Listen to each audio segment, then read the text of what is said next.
Just a bit of a video on why I haven't done a whole lot of lamp collection videos as of late, namely because I've got these lamps, some 1157 dual filament vehicle taillight lamps. Those are actually for some of our cars that need relamping.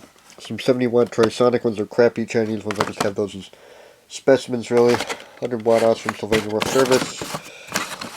Sleeve for Walgreens branded, but it's made by General Electric. Oil lamp there, 60-watt GLS, clear. My miniature lamps are 1490s. Power line experiment. 15-watt Chinese crappy lamps, but they're, I don't know.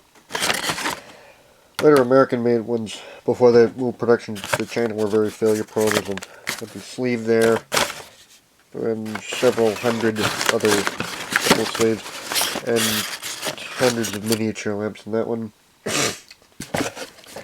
Yeah, 38 halogen, some halogen GLS and incandescent GLS lamps, dimmable fluorescent, Phillips silicone cover one, although I would rather see that being some more of a rigid plastic, that way the lamp wouldn't break if dropped. That just contains the broken glass. There's a 100-watt fake Chinese Angela Brothers Westinghouse red floodlight, GR38. 40-watt Phillips GLS lamps, some random three-way lamps in that bag, one of which, or at least a couple of those, are General Electric Red Edge lamps. 25-watt Aerotech. Also got my 58-watt street lighting lamps in this box. There's a, I think, a 40-watt fake Westinghouse R16. That's a 1,500-watt linear halogen lamp. There's this little awesome Sylvania lamp down there. A couple General Electric 26-watt Helicrap floods in that box, and more lamps in that box. A whole bunch of mixed lamps in that box. Miscellaneous General Electric lamps in this box. There's a General Electric Daylight Helicrap, 11,700 Rankine phosphor. Those are not General Electric, those are Aerotech. 25-watt clears, some 38-watt Mexican GLS lamps, more GLS, a whole bunch 33-watt sign lamps in this one. There's also half a dozen of these dual 50-watt filament, 120-volt, 3-contact mogul base, P25 envelope boat running light lamps. Aforementioned Helicraps.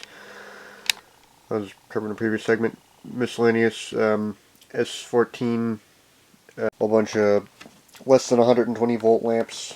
Those are 12-watt or 12-volt, 25-watt clears. These are miscellaneous 75-volt rough service lamps for my power line experiment again.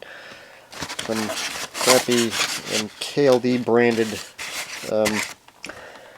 12-volt, 50-watt lamps that I got with a bunch of 12-volt trouble lights.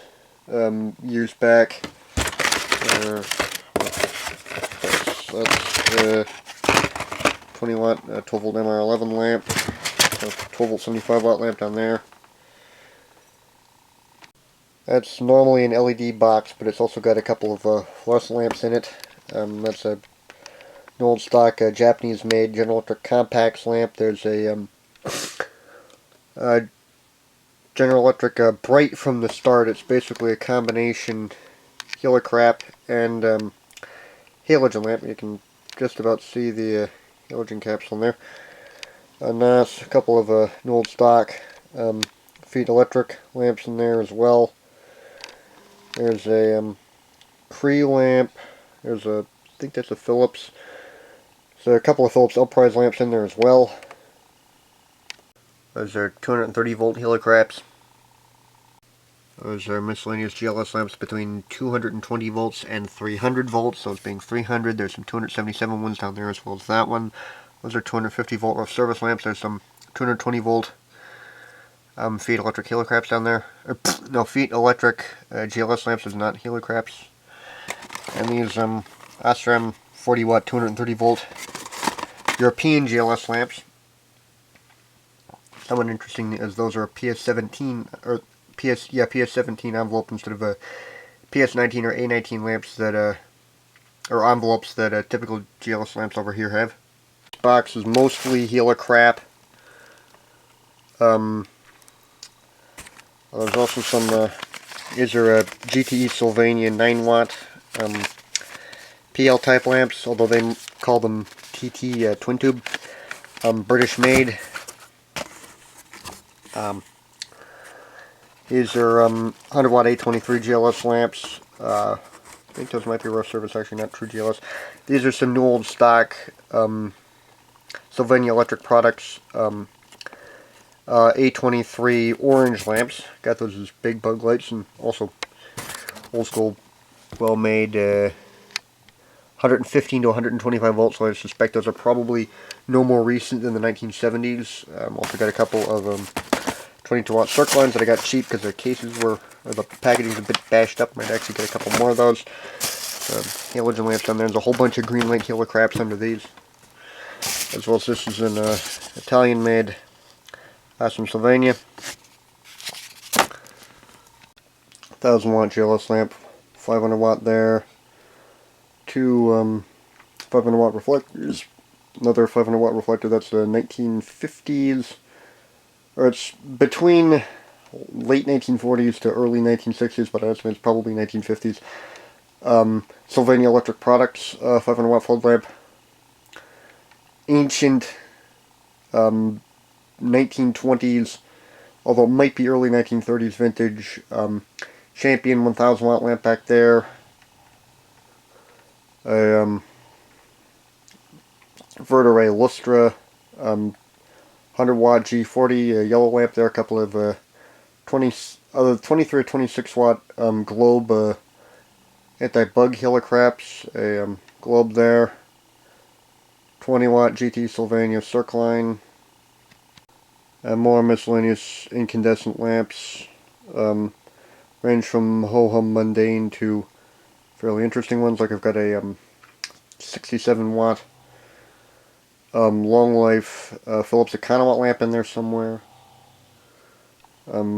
Also a couple of at least one of those reproduction cage filament lamps. It's a Mexican 200 watt A23 lamp there. Couple halogens, couple miscellaneous rough service reflectors, you know, some boring stuff. Other ranging from boring to really interesting, like that blue lamp there. That is a cobalt glass. May 1933 100 watt A23 lamp. There's another unknown, but I suspect it's some kind of a photo flood lamp. Old short neck A21 40 watt green lamp there. A couple of 40 watt Philips CP19 envelope halogen lamps. Should have gotten a lot more of those at the price they were at the time, but that was many years ago. And some old stock Canadian Philips lamps there. A couple 150 watt Canadian General Electric lamps. Some Philips. I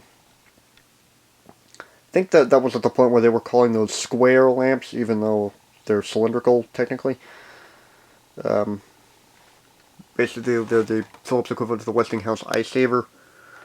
And then these lamps, there's a couple magnetically ballasted 22 watt circ line adapters with starter glow bottles built into the connectors. An old stock. Great Value, which is a Walmart house brand. You can tell by the little dust on that. That's 65 watt flood. A couple of 300 watt GLS lamps, including that one, which I got very long ago, back when I just started collecting lamps. I think I probably got that in maybe early 2007. So I've been collecting for a bit. Didn't really start seriously collecting until 2006, but that's a pre-2006 lamp, because that's when they stopped putting a center filament support on them. See, that other one doesn't have it. That was a more recent one. There's also an electronically ballasted Hungarian 38 watt 2D lamp adapter there. A whole bunch of candelabra lamps and other small globes. So red etch, watt miser, General Electric. One of 4 such lamps. I got two lamp sleeves of them. I've also got a couple NOS. Well, there's one old stock GT Sylvania 25 watt lamp in that box. The other one's a different lamp. An old stock General Electric 15 watt lamps. They're 40 watt clears. I think those are the ones I just put in that bag just to make space for them. Also an old box of compact fluorescent lamps in there. Ranging from really horrible dollar store ones that I got many years ago to, don't think they're any screamingly interesting ones, but they're certainly ones that I've had for a very long time. And a whole bunch of fluorescent tubes. Our F40 T12 lamps is a U-bent there as well. Probably a lot of these are half dead, basically testing lamps that so I don't kill any really good ones if I've got a fixture of, or ballast of unknown operating condition. Here's another Verteray luster lamp, one of 5 I have, that's got its intact packing sleeve. That's also a 100 watt G40, yellow. Some more. And all this is roughly about half the collection. I have roughly about, I'd say, 3,000 lamps, unless cheat and count Christmas lights, in which case it would be probably in the order of close to 10,000 if I could find them all. So yeah, another Canadian 150 watt GLS. And Philips, halogen, some Havels, branded lamps, and more awesome Sylvania rough surface ones. Those are 75 watt 2-packs that a local discount store had for 80 cents a 2-pack, so I got a whole bunch. And then there's the largely rare oddball compact fluorescent box, like that Philips, which is, I think, the only one of these that I've ever seen at least in 120 volts, and it's marked specialty, so I suspect this is probably something like a test batch for sale over here.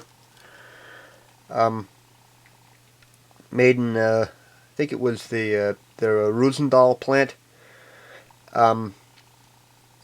Marked 9A, so that'd be January 1999, but I don't know if they were still making those in 1999. It might be 1989, and it's a misprint, because I have seen other ones. Like, I've got some Chinese Philips rough service lamps that are marked, I think, 7I, which would be, at the time, that'd be September 1997, except the Philips date code normally doesn't use an I. So, yeah. And it's a couple American-made Osram ones from the early 1990s. Some of those might even be older than I am. There's a Osram Sylvania 30 watt circline adapter, electronically ballasted, but it's Italian made. It's April 2005. That was made at their Bari plant. There's a 1992 vintage electronically ballasted Philips SL. Still works. There's a what I suspect is a Lightronics product. This is a Cool-Light. It's a 2 watt cold cathode. Those are extraordinarily long-lived lamps. The only had one die in service, just due to natural causes, and that was in an enclosed fixture because I got those many years ago.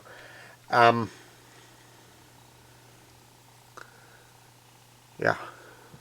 I think the only other one I had die in service, that's because a truck backed into the post light it was in and it smashed the lamp. So yeah. There's some Sylvania nightlight one. You see it's got a pair of T1 envelope white LEDs, and there's a push button on the side that turns the main lamp on and off. The LEDs operate continuously. There's a 34 watt Philips Marathon lamp, September 2001. Although one of these I actually repaired because the outer broke. The discharge tube broke, but I was able to get another 3-way lamp where the performance was really bad. It really didn't work that well, so I just so I took the discharge tube off of that because it was also a 34 watt lamp and just stuck it on the old one. Those also run hot. I've measured the near where the lamp electrodes are. It gets up to about 255 degrees Fahrenheit, measured with a contact thermocouple, so it might be a bit higher than that. A 34 watt GLS lamp, 120 volts, not 130 volts, which only use about 30 watts on 120 volts, gets up to about 219 degrees Fahrenheit at the hottest point on the envelope. So yeah. They're just random on the reflector. 71 HPS, couple 300 watt linear halogen lamps for work lights. There's a 60 watt General Electric Hungarian made anti-shatter coat lamp, PR36 I think, and a 100 watt 821 row service lamp, and a couple 60 watt awesome Sylvania bug lamps. The case of 40 watt clear showcase lamps. That's probably got this case for less than 10 bucks. That's about a $250,000 worth of lamps as it sits. And a bunch of GLS and PR38s for good measure.